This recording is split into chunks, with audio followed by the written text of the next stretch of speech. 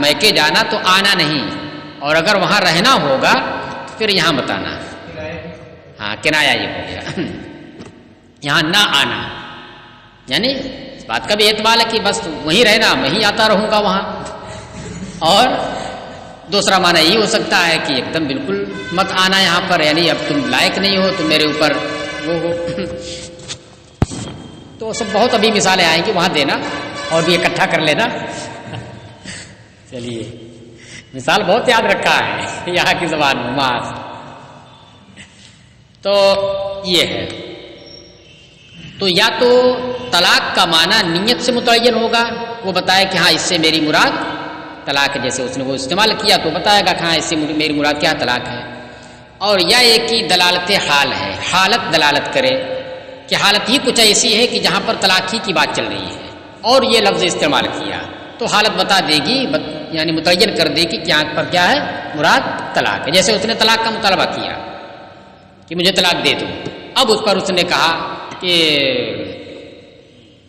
ٹھیک ہے جا تو نکل جا، ٹھیک ہے جا تو نکل جا، ٹھیک ہے بھی لگایا، ٹھیک ہے جا تو نکل جا، تو اب متعین ہے کہ جس چیز کا وہ مطالبہ کر رہی تھی وہی چیز اس نے جا تو نکل جا سے دیا ہے۔ تو اب وہاں پر نیت وت نہیں، حالت خود بتا دے رہی کہ مراد اس سے طلاق ہے، حالانکہ جا تو نکل جا یہ طلاق کے لیے نہیں وضع کیا گیا ہے، نہ طلاق کے معنی میں یہ واضح ہے اور ظاہر ہے۔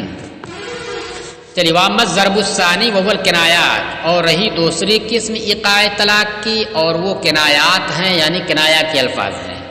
لا یقع بها الطلاق الا بالنیت و بدلالت الحال، ان الفاظ سے طلاق واقع نہیں ہوگی مگر نیت سے یا حالت کے دلالت کرنے سے، لأنها غیر غصے کی حالت ہو، مذاکرے طلاق کی حالت ہو، لأنها غیر موضوعۃ للطلاق، اس لیے کہ یہ الفاظ جو کنایات ہیں یہ خاص طلاق کے لیے وضع نہیں کیے گئے ہیں، یا یہ کہہ سکتے ہیں کہ طلاق کے لیے ظاہر نہیں ہے، یہ زیادہ مناسب ہے یہ کہنا کہ طلاق کے لیے ظاہر نہیں ہے، بل تحتملہ، اس لیے کہ بہت ایسا ہوتا ہے کہ لفظ ہوتا ہے مجاز کا، لیکن معنی مجازی کے اعتبار سے وہ طلاق کے معنی میں ظاہر ہوا کرتے ہیں تو صریح ہو جاتے ہیں، وضع نہیں کیے گئے اس کے لیے۔ بے مجاز کا مطلب کیا ہوا کہ اس معنی کے لیے وضع نہیں کیا گیا، حقیقی معنی کوئی دوسرا ہے، لیکن معنی مجازی کے اعتبار سے ہی وہ طلاق کے معنی میں ظاہر ہوتا ہے، تو غیر موضوع ہونے کے باوجود وہ کیا ہے، صریح ہو جا رہا ہے، غیر موضوع ہونے کے باوجود وہ صریح ہو جا رہا ہے۔ تو اس لیے یہاں پر زیادہ مناسب کیا تھا، یہ کہنا کہ طلاق کے لیے ظاہر نہیں ہوتے ہیں، معنی حقیقی ہے کہ معنی حقیقی نہیں، اس سے بحث نہیں ہے۔ بل تحتملہ وغیرہ، بلکہ طلاق اور غیر طلاق دونوں کا احتمال و الفاظ رکھتے ہیں۔ فلا بد من التعیین او دلالتہ، لہذا تعیین ضروری ہے نیت کے ذریعے یا دلالت حال کے ذریعے، تعیین ضروری ہے نیت کے ذریعے تعیین کرے، یا کہ حالت کی دلالت ضروری ہے کہ حالت دلالت کرے کہ اس سے مراد طلاق ہے۔ کہ رویہ اعلیٰ ضربین، اب جو کنایات ہیں ان کی دو قسمیں ہیں۔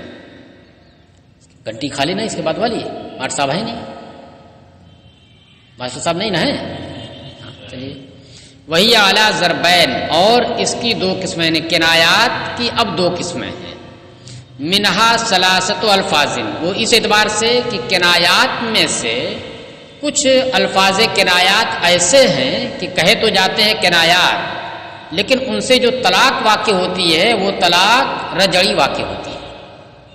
کیا ہوتی ہے؟ طلاق رجعی واقع ہوتی ہے۔ اور کچھ الفاظ ایسے ہوتے ہیں، بلکہ زیادہ تر الفاظ ایسے ہوتے ہیں جن سے طلاق بائن واقع ہوتی ہے۔ تو کچھ الفاظ، تین مثالیں یہاں پر دیا ہے۔ منہا ثلاثت الفاظ یقع بہا طلاق رجعی، ان الفاظ میں سے تین ایسے الفاظ ہیں، یہ پہلی قسم ہوئی حکم کے اعتبار سے، کہ تین ایسے الفاظ ہیں جن سے ایک طلاق رجعی واقع ہوتی ہے، ولا تقع بہا الا، ایک طلاق رجعی واقع ہوتی ہے اور ایک ہی واقع ہوتی ہے، ولا تقع بہا الا واحدۃ، وہی قولہ اعتدی واستبرئی رحمک وانت واحدۃ۔ دیکھیے اعتدی اس نے استعمال کیا، کنایا کا لفظ ہے، طلاق بھی واقع ہو سکتی ہے اور نہیں بھی واقع ہو سکتی ہے۔ طلاق مراد اگر ہے تو طلاق واقع ہو جائے گی، کون سی طلاق واقع ہوگی؟ رجعی واقع ہوگی، بائن نہیں۔ اسی طرح استبرئی میں بھی اگر نیت طلاق کی اس نے کر لیا تو طلاق رجعی واقع ہوگی، اور تیسرے والے جملے میں بھی ایک ہی طلاق واقع ہوگی اور وہ بھی رجعی واقع ہوگی اگر نیت کرے گا یا دلالت حال ہو وہاں پر، اور نہیں تو پھر جو معنی وہ لے گا، دوسرا معنی جس کا احتمال ہے وہ معنی ہو جائے گا۔ دیکھیے اب سنیے کیسے ہے۔ تو اس کا مطلب کیا ہوا کہ یہ معنی طلاق کا بھی احتمال رکھتا ہے اور غیر طلاق کا بھی احتمال رکھتا ہے، تو دونوں کو دکھائیں گے ہر ایک میں۔ دیکھیے اس اعتبار سے معنی طلاق ہے اور اس اعتبار سے معنی طلاق نہیں۔ اعتدی مفعول اس نے بتایا میری مراد اعتدی نعمت اللہ، کہ تم اللہ کی نعمتیں شمار کرو اپنے اوپر جو تم پر کی ہیں، یا میرے احسان تم شمار کرو جو میں نے تمہارے اوپر کیے ہیں، یہ بھی ہو سکتا ہے۔ اور اعتدی کا وہ معنی بھی ہو سکتا ہے کہ نکاح سے رکنے کی جو مدت ہے وہ تم شمار کرو، آئندہ نکاح کرنے سے جو ایک مدت مقرر کی ہے رکنے کی شرع نے، اس کو اب تم گنو ایک ایک کر کے، یعنی عدت شمار کرو۔ یہ معنی اگر لے گا تو پھر عدت شمار کرنا یہ طلاق کا ثمرہ ہے نا، پہلے طلاق واقع ہوگی، لہذا جب یہ معنی لے گا تو یہ معنی اس بات کا مقتضی ہے کہ وہاں پر طلاق مانی جائے، تو طلاق اقتضاءً ثابت ہوگی۔ تو اس کا مطلب کیا ہوا؟ انت طالق فاعتدی، یہ معنی ہوگا۔ تو انت طالق یہ وہاں پر کیا ہوگا؟ اقتضاءً ثابت ہوگا، اور انت طالق جب اقتضاءً ثابت ہوگا تو طالق سے کیا ہوتا ہے؟ طلاق رجعی واقع ہوتی ہے۔ اور اسی طریقے سے استبرئی رحمک، ایک معنی تو وہی ہے جو اعتدی کا ہے، بس فرق کیا ہو گیا کہ اعتدی کا جو ثمرہ ہے، جو مقصد ہے اعتداد کا، وہ اس میں استعمال کیا ہے۔ بھائی عدت شمار کرنے کا کیا مقصد ہے؟ یہی نا مقصد ہے کہ رحم اس کا خالی ہو جائے، تو اس نے وہ نہ استعمال کر کے، اعتداد کا لفظ استعمال نہ کر کے وہ لفظ استعمال کیا جو اعتداد سے مقصود ہے، تو بات وہیں پر پہنچے گی، عدت ہی پر پہنچے گی، اور جب عدت پر پہنچے گی تو عدت کیا ہے؟ اعتداد کیا ہے؟ یہ طلاق کا مقتضی ہے، تو پھر وہاں پر طلاق کیا اقتضاءً ثابت ہوگی، تو یہ اسی کی منزل میں ہو جائے گا، بس مگر ایک واسطے سے۔ پہلا والا کیا ہے؟ واسطہ بیچ میں نہیں ہے، اور اس میں کیا ایک واسطہ ہو گیا، اعتداد پر لے جائیں گے، استبراء کو اعتداد پر لے جائیں گے، پھر اعتداد مقتضی ہوگا انت طالقون کا، تو طلاق رجعی واقع ہوگی۔ اس معنی کے اعتبار سے طلاق واقع ہوگی اور طلاق رجعی واقع ہوگی، لیکن دوسرا معنی اس میں بھی ہے۔ دوسرا معنی کیا ہے کہ اس لفظ سے طلاق یہ مراد نہیں ہے کہ میں نے طلاق دے دی ہے اب تم کیا کرو؟ اپنا رحم خالی کرو، نہیں، بلکہ میرا آئندہ طلاق دینے کا ارادہ ہے، تم اپنا رحم صاف کرو تاکہ سنت کا زمانہ آئے، یہ کہا ہے طلاق کے لیے جو سنت کا زمانہ آئے وہ آ جائے تو میں تمہیں طلاق دوں، ابھی دی نہیں میں نے۔ تو استبرئی رحم کے یعنی تو حیض سے پاک ہو جا، استبراء رحم ہو جائے، سنت کا زمانہ جو طہر کا وہ آ جائے تو میں تمہیں طلاق دوں، تو اب طلاق واقع ہوگی؟ استبرئی رحم کے سے نہیں نہ واقع ہوگی، اب اس کے بعد جب دے گا تب واقع ہوگی۔ وانت واحدۃ، انت واحدۃ، تو اس میں ایک معنی تو وہی ہے کہ تو ایک ہے، یعنی میرے پورے خاندان میں ایک پیس ہے، یا میرے نزدیک ایک ہی ہے، میری کوئی بیوی نہیں ہے، تو طلاق نہیں ہوگی. اور دوسرا معنی کیا ہے؟ انت طالقن تطلیقتن واحدتن، انت طالقن تطلیقتن واحدتن. اب آپ کہیں گے واحدتن نہ بن رہا ہے، اور جملہ کون سا استعمال کیا ہے؟ واحدتن کا استعمال کیا ہے، تو پھر یہاں پر کیسے ہوگا؟ نہیں بات سمجھ میں آئی. انت واحدتن، تو ایک ہے، مبتدا اور خبر ہو گئی نا. تو ایک ہے یعنی میرے نزدیک بس ایک ہی ہے، یا میرے خاندان میں میری قوم میں تو ایک ہی ہے، تو طلاق واقع نہیں ہوگی. اس کی تعریف کر رہا ہے، اس کی تعریف کرنا ہے. اچھا مذمت بھی ہو سکتی جہاں جیسا موقع ہو. تو ہی ایک ہے جس نے پورے خاندان کو بگاڑ کر کے رکھ دیا ہے، تو یہ کیا مذمت ہو گئی؟ مگر طلاق نہیں ہوگی اس سے. یا تعریف پر محمول کر دیجئے، تو ہی ایک ہے کہ جس نے پورے خاندان کو سجا کر کے رکھ دیا ہے، میرے پورے گھر کو سجا کر کے رکھ دیا ہے، تعریف ہو جائے گی، مگر طلاق اس میں بھی نہیں ہوگی. دوسرا کیا ہے؟ طلاق کا جو پہلو ہے اطہار، وہ یہ ہے کہ انت طالقن واحد، انت واحدتن کا مطلب کیا ہے؟ انت طالقن تطلیقتن واحدتن. تو اس بات کا بھی احتمال ہے، تو طلاق واقع ہو جائے گی، طلاق رجعی ہوگی اور ایک ہوگی. کیا ہوگی؟ طلاق واقع ہوگی، طلاق رجعی ہوگی اور ایک واقع ہوگی. لیکن آپ کے ذہن میں یہ چیز گردش کر رہی ہوگی، آخر ایسا کیسے جب اس نے لفظ واحدتن استعمال کیا ہے، اور آپ جب اس کی وضاحت کر رہے ہیں تو اس وضاحت میں واحدتن بن رہا ہے، کیوں آپ نے بدل دیا اعراب کو؟ واحدتن کیسے ہو گیا؟ وہ واحدتن تو اس نے کہا نہیں ہے، واحدتن کہا ہوتا تو پھر آپ یہ توجیہ کرتے، لیکن واحدتن جب کہا نہیں، واحدتن کہا ہے، تو ایسی توجیہ کیجئے کہ طلاق کی صورت بھی بنے اور واحدتن برقرار رہے. تو کہہ رہے ہیں کہ دیکھیے اس بات کا بھی احتمال ہے اگر تو اس نے واحدتن استعمال کیا ہے، کیونکہ جو عوام ہیں وہ وجوہ اعراب کا لحاظ نہیں کرتے ہیں، کچھ کا کچھ بھی بولتے رہتے ہیں. ہم ہی لوگ بولتے رہتے ہیں، اپنی اردو زبان میں بولتے رہتے ہیں، دیہاتی لوگ بولتے رہتے ہیں. اعتبار کرتے ہیں، تذکیر و تانیث کا اعتبار کرتے ہیں، واحد جمع کا اعتبار کرتے ہیں. ایک لوگ آ رہے ہیں، بتائیے یہ کوئی بات ہوئی؟ اب آپ کوئی لوگ استعمال کیا ہے، ہرگز ایک نہیں ہو سکتا، یہ کئی ایک ہیں. تو اب آپ کہیں گے کہ نہیں ایک نہیں ہے، کہنا پڑے گا نا ایک ہے، لحاظ نہیں کرتے لوگ. ایک لوگ اب عام بہت چل رہا عام طور سے، لگتا ہے کچھ دنوں کے بعد یہ فصیح ہو جائے گا. ایک لوگ آ رہے ہیں، ایک صاحب کے بجائے ایک لوگ کہتے ہیں، یا ایک فرد آ رہے ہیں کہنے کے بجائے ایک لوگ کہتے ہیں. خاص کر ہندی جو طبقہ ہے وہ جو ہے ایک لوگ کہتے ہیں، ایک لوگ، دو لوگ، تین لوگ، عجیب بات ہے. چلیے، تو اسی طرح تذکیر و تانیث میں بھی کوئی فرق نہیں کرتے ہیں عوام، اور جو خواص ہیں ان سے بھی کہیں کی گڑبڑ ہو جاتی ہے. ایسا نہیں کچھ سے نہیں ہوتی ہے، انسانی ہے. تو عوام میں زیادہ یہ چیز ہے کہ وہ اعراب کا اعتبار نہیں کرتے ہیں، کچھ بھی بولتے رہتے ہیں. آپ کبھی عربی تقریریں سنیے تو آپ کو لگے کہ ہاں یار اس سے زیادہ اچھا اس سے صحیح تو ہم ہی بول لیں گے. کیوں بول لیں گے؟ اس لیے کہ ہم قاعدے اور ضابطے سے بولتے ہیں. ہم قاعدے، اور ہم کبھی ضرب تو زید نہیں کہیں گے. کہیں گے ضرب تو زید ہم نہیں کہیں گے، ہمارے اس پر بہت شاک گزرے گا ضرب تو زید کہنا. بتائیے میں نے زید کو مارا اور میں کیا کہہ رہا ہوں کہ زید نے مجھ کو مارا کو جا رہا. لیکن عوام ہیں ان میں بول سکتے ہیں، وہ کچھ بھی بول سکتے ہیں. آپ دیکھیے عوام زبان کیا کیا بولے رہتے ہیں. وہ جو سعودی سے آتے ہیں وہ پتہ نہیں کیا کیا بولتے ہیں. معافی مشکل، معافی مشکل. چلیے، تو اس لیے وہ واحدتن بول رہے ہیں کہ واحدتن بول رہے ہیں، اس کا کوئی مطلب نہیں ہے. واحدتن یہ واحدتن کی جگہ پر بھی وہ بول سکتے ہیں. لہذا اس معنی کا اگر وہ نیت کر کے بتا رہا ہے کہ میری مراد اس سے کیا ہے؟ طلاق ہے، تو یہ توجیہ کی جائے گی کہ انت واحدتن کا مطلب کیا ہوا؟ انت طالقن واحد تطلیقتن واحدتن.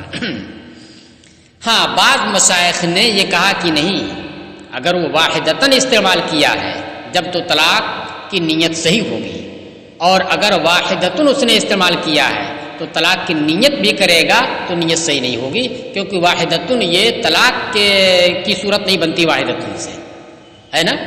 اور ایک صورت کیا ہے؟ وقف کرے، انت واحدہ وقف کر دیا، تو واحدہ میں دونوں احتمال ہے، واحدتن بھی ہو یا واحدتن بھی ہو. تو اس میں بعض مشائخ کہتے ہیں کہ نہیں، اس صورت میں اس کی نیت دیکھی جائے گی. اگر وہ کہتا ہے کہ میری نیت کیا ہے؟ نصب کی ہے، تو پھر طلاق مانا جائے گا. اور اگر کہتا نہیں واحدتن کی ہے تو تو پھر نہیں مانا جائے گا۔ لیکن صحیح یہ ہے جو عام مشائخ ہیں یہ کہتے ہیں کہ نہیں، یہ وجوہ اعراب کا کوئی اعتبار عوام نہیں کرتے ہیں، لہذا اگر وہ کہہ رہا کہ میری مراد اس سے طلاق دینا ہے تو پھر یہ توجیہ کر کے ایک طلاق مانی جائے گی۔ دیکھیے امل اولا رہا کلمہ اولا، پہلا کلمہ یا پہلا جملہ کون سا؟ وہ اعتدی والا۔ تو کہہ رہے فلأنہا تحتمل الاعتداد عن النکاح، تو اس وجہ سے یہ کنایا میں سے ہے کیونکہ یہ کلمہ نکاح سے اعتداد کا احتمال رکھتا ہے، یعنی نکاح سے رکنے کی جو مدت ہے اس مدت کو شمار کرنے کا احتمال رکھتا ہے۔ وہ تحتمل اعتداد نعم اللہ تعالی، اور اعتداد نعم اللہ تعالی کا بھی احتمال رکھتا ہے، اعتدی نعم اللہ تعالی علیہ کے۔ فإن نوى الاول، پس اگر اس نے اول کی نیت کر لی، بتا دیا کہ میری نیت اول ہے نکاح سے اعتداد، تعین بنیتہ، تو اس کی نیت کی وجہ سے طلاق متعین ہو جائے گی۔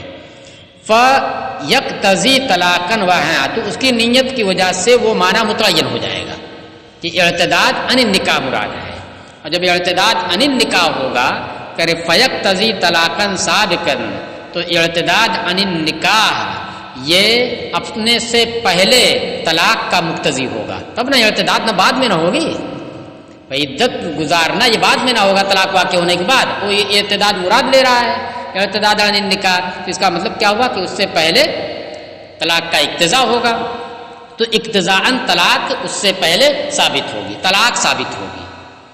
والطلاق يعقب الرجعۃ، اور طلاق یہ اپنے بعد رجعت کی گنجائش لاتا ہے، یعنی طلاق رجعی ہوتی ہے۔